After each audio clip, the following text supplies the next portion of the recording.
What's up, you guys? Nice to see my family again.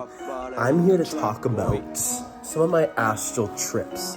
Now, I'm gonna start doing this little docu-series probably every day or every other day about my astral trips because they're a little more important than I thought. I usually just keep them to myself and I take the lessons and all that stuff and then I just apply it to my life and try to be a better person for the world and do my role in society. But I also realized that part of my role also includes talking about this. So I want to talk about two travels. Now, the one I'm going to tell you now is the one that happened just last night, and then the other one I'm gonna post tomorrow. So that's just me being transparent. You're gonna see me spread out some of my stories. When I hopped out of my body, actually, let me backtrack. So for a few days now, I've been getting a lot of demon attacks. They never happen in my house. They can't happen in my house. They will happen outside the house, or they will happen toward things that I'm doing, which, man, that's a Tuesday. You know what I'm saying? Like with what we do, yeah, and we warriors, of course, they're going to pull up on us, right? Like this is a regular old day. But what was interesting was some demon attacks were happening that were always against my family because whenever they attack me, before they would always attack me. You know how it goes. They attack us and then we get strong enough to the point where they're like, okay, we can't attack them directly. We have to attack indirectly. So things started happening where it was my family being attacked. Maybe someone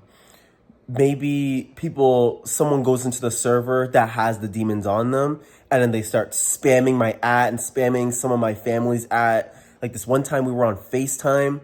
I don't know how they knew me and her were on FaceTime, but they added me and her and basically said a whole heap of stuff what did he say? He said that he's going to put a curse on me and he said he was going to essentially assault sexually my friend that I was talking to. And that's my homegirl, by the way. And so, of course, we see these a lot, especially when you guys go on my lives. You see these people with lower entities attached to them come and say random stuff. We see what they're doing. We're just like, all right, whatever. But this one, he actually placed, quote unquote, an energetic curse on me. But before we go to that, I'm going to talk about that in a second. But first, I want to go to what my astral travel was like. So as soon as I popped out of my body, there were these entities right outside my window and right at my back door. They were dark entities. One of them had like this hood on and he had like a skull face. It was actually a woman and she had a skull face, but it would like transition from a skull face to a human face. When she was really mad, it transitioned to a skull. And then when she was just trying to be nice, it'd be a human face. And then she had some other just shadow entities around her. I just knew in the astral she was a witch, and I called her a witch. A dark witch, I should say. And, but she was sent. And there was other beings, like these skull beings behind her. And she was trying to be nice, right? Like, you know, we could see energy is real, man. Like, we spot energy first. So I knew her intentions were dark, but she had this mask on of light. Like, we're here, can you let us in? And she was insisting on letting them inside my house.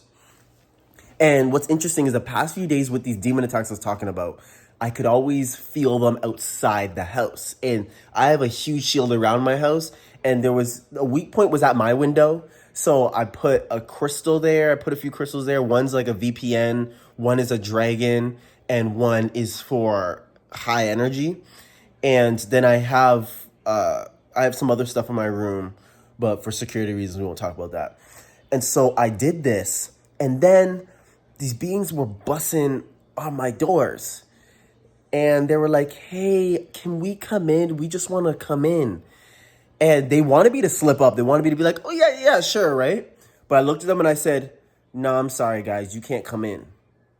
And what's interesting was I was already being tested about this before because I went to the gym the other day and some guy, I'm sitting and working out and some guy just randomly, I knew he had low entities on him and he comes up to me. He's either low entity or he was a reptilian.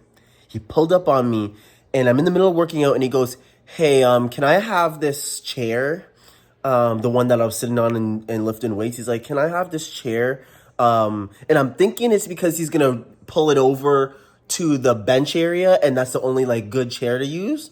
And he's like, "Oh, can I use this one? This is the one I really like, and I wanted to use it for this, and you could use like the one over there or something."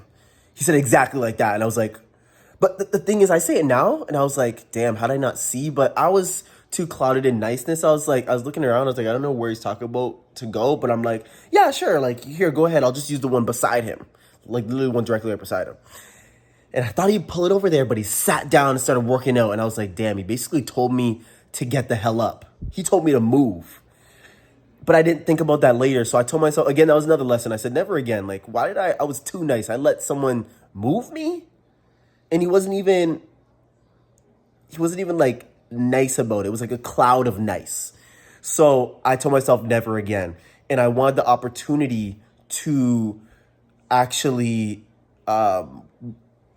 redeem myself. Not with him specifically, but in that sense. So I always told myself never again is that going to happen in the gym. But I didn't think it would happen in the astral. So it's like the beings were testing me because that guy I knew was no good. You can tell when people have demons on them. Or let me rephrase, because I don't like that word. You could tell when people have lower entities on them, because the shadow, you either see it or it's over them, you feel it. You just know. Or when they're reptilian, you just know energetically. So I looked at him, I was like, oh my God. I let that shadow guy basically tell me to move. And so during the astral, they're telling me, hey, can we come in? We just want to come in and talk. And they try to make you feel guilty about saying no. I was like, no, I'm good. No, you guys can't come in. And then they started talking amongst themselves. And I was like, and they were talking, I'm listening, and they're saying, what is boss going to say?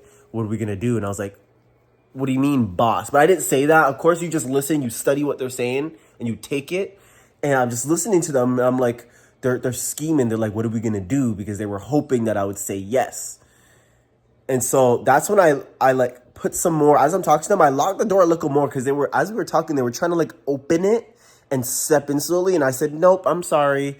And I even low key just started using the energy of the crystals to make more security. And you'll notice crystals are always a good help in the astral and in the physical. So that's why I use them a lot. And so I brought in source or God energy and I said, nice try. And I had the lock and I had my ice dragon crystal. I said, yeah, it ain't gonna work. My bad. Sorry, bro. And so I knew these were the same entities that were sent by the one guy that entered or that told me that he was gonna place a curse on me and do some stuff to my homegirl and my sister. And at the end of the day, my homegirl had succubi sent her way. And I actually had energy sent on me. And it had me in a funk for like 3 days. But you break a curse. You don't like take it off you, you break it. And the only way to break it is to do the opposite of what is getting you. It was trying to get me, it was really getting me insecure about everything. I was like, what the hell? And you can feel when energy's casted on you because it's not your energy. It's like something cast on you. And you're like, oh, like I see what's happening. And you break it by essentially breaking it. Like, so it was making me really insecure. I had to find the strength in myself again and the security I built in myself to bust down that insecurity and always put fear thoughts in your mind and make you as insecure as possible about whatever nook and cranny that you have in you that makes you insecure. It'll find that cranny and then it'll do it. So I was like, oh, I see what y'all doing, right? So, yeah, I essentially bust down that curse. And my friend, my homegirl, she got rid of the succubi. And then my sister, everything's good. Don't worry about that. Ain't no gonna happen to her. They said boss was gonna destroy me. And listen, I'm used to working with clients and doing certain things in the astral in which is against the dark agenda. And then the dark agenda or the dark powers that be send things my way. I'm used to that type of stuff. And if you're a demon hunter, you're used to that type of stuff. It's just interesting to see the dynamic of it and how it works. And you learn new things all the time. Super interesting. Hope you guys enjoyed this one. I'm going to do the second one right now. See you guys in the next one.